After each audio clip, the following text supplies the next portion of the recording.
Okay, good morning, everybody. Please type in the chat box if you can hear me. If there's a problem with my vocals, please use the chat box to communicate with me. Chat box is here.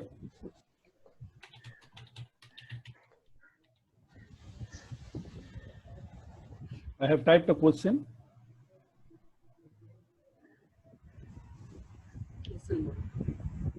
Yes, good. I started getting replies. Right, without wasting any more time, let's get straight to the issue at hand. I welcome you to the virtual facility teacher program. Basically, this program we started offering it to our schools who have trained under us. So the reason being because of the current crisis, because of COVID, because of the lockdown, teachers are facing a lot of problem when they're having to connect to students. They are trying to, quickly learn all the virtual technologies that are available. Okay, the first thing is you should know how to use these features. Unless you are speaking, you should not put on your mic. Your mic should be off. If everybody's mics are on, then there will be so much of disturbance, cross-talking, because this is virtual space. No? So there are some ground rules when we have to use virtual space. So let me first acquaint you with what happens in the virtual space. Then we will be in a position to answer any questions that you might have. I'm muting all of you.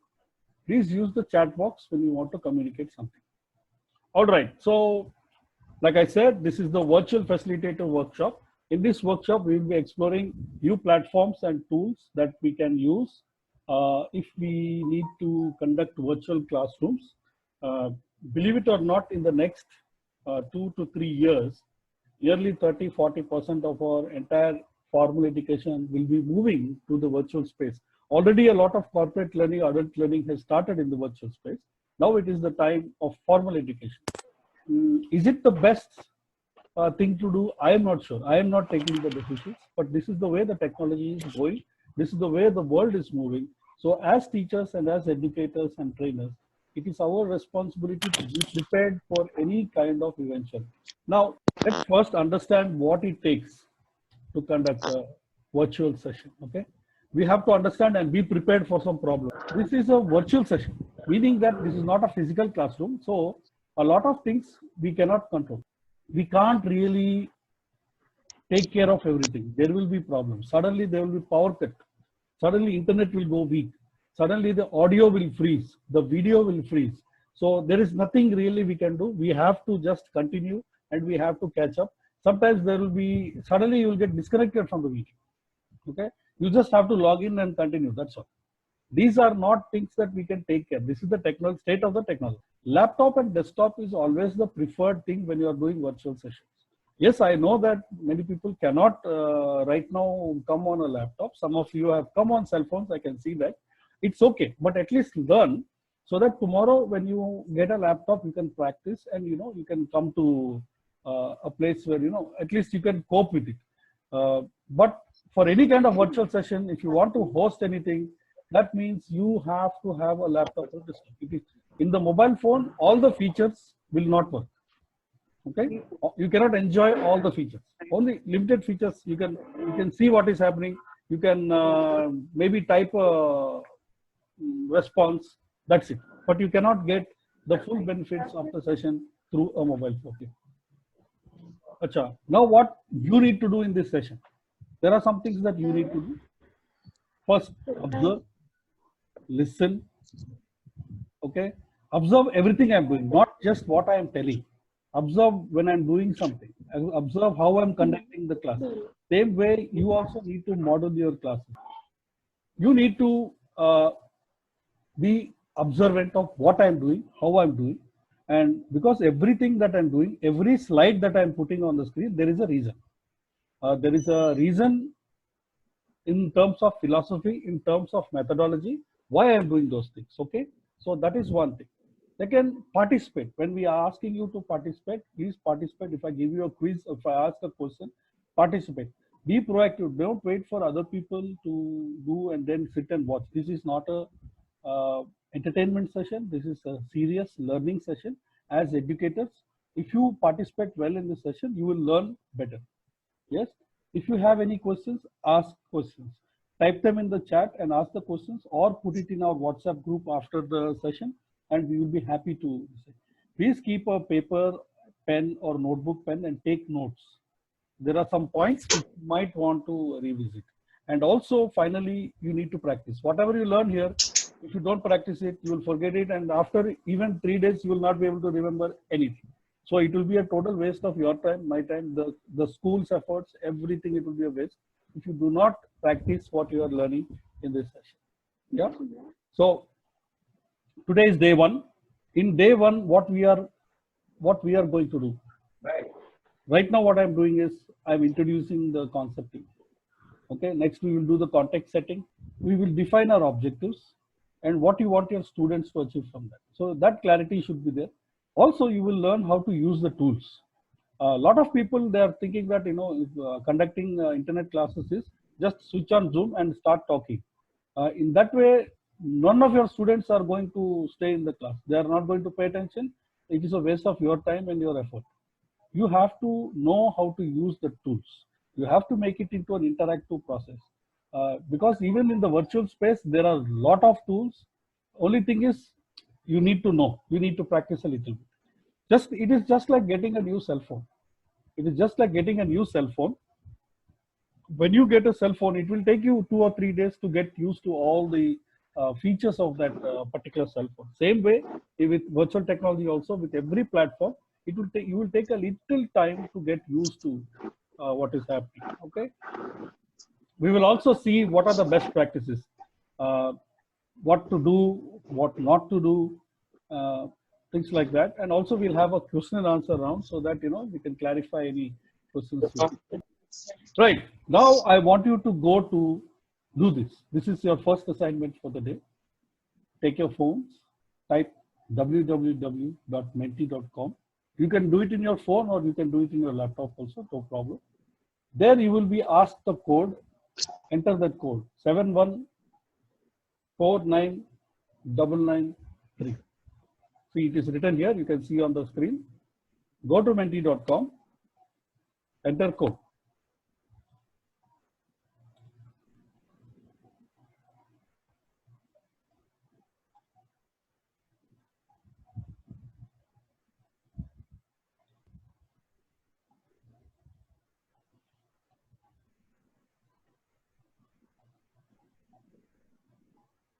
Please keep your eyes on the screen, which you are able to see, because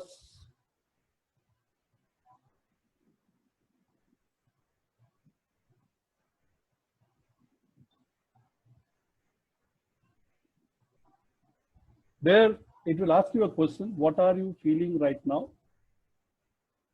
Please answer that. Type a word. Don't write anything. Type a word.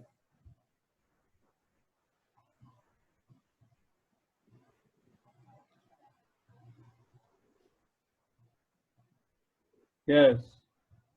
Yes. Do you see all the answers that are coming up?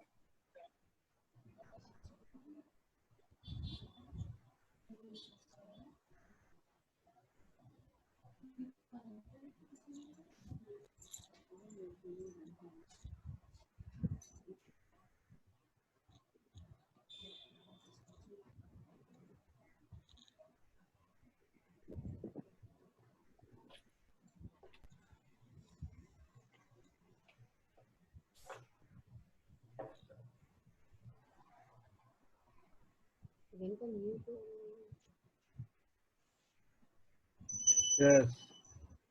More. Somebody typed mango, apple, orange.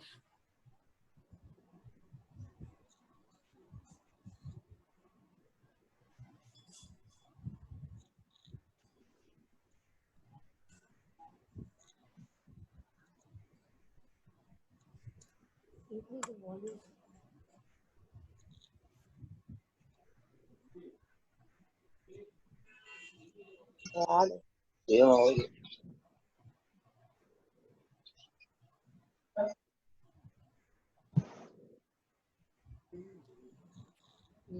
Okay, 6 people. Somebody is writing. Please don't write anything. Just type. Type the answer.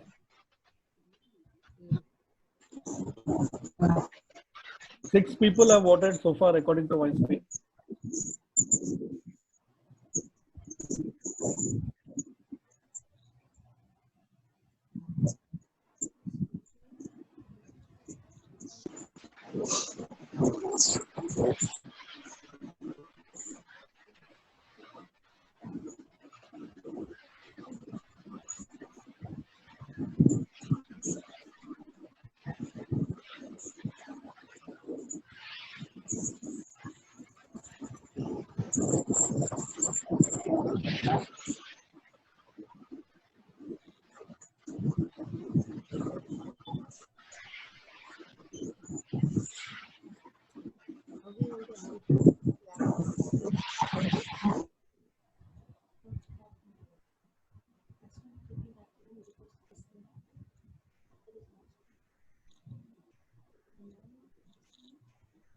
Can you hear my voice?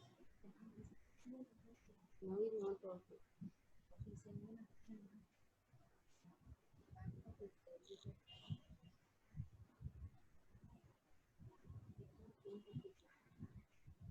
Go on.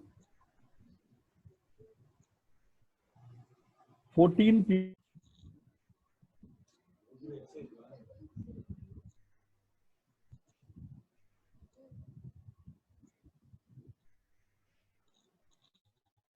This is normal.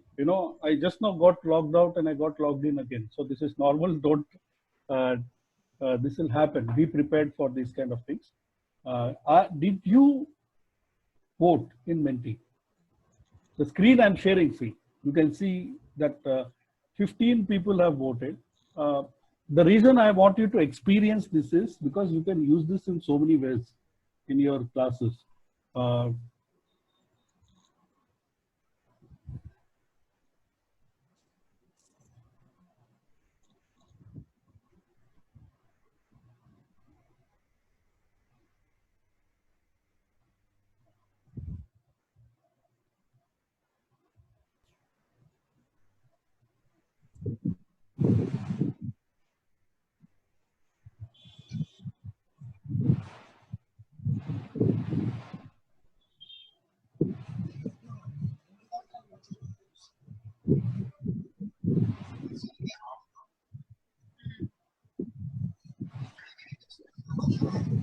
Okay, I think we'll stop here.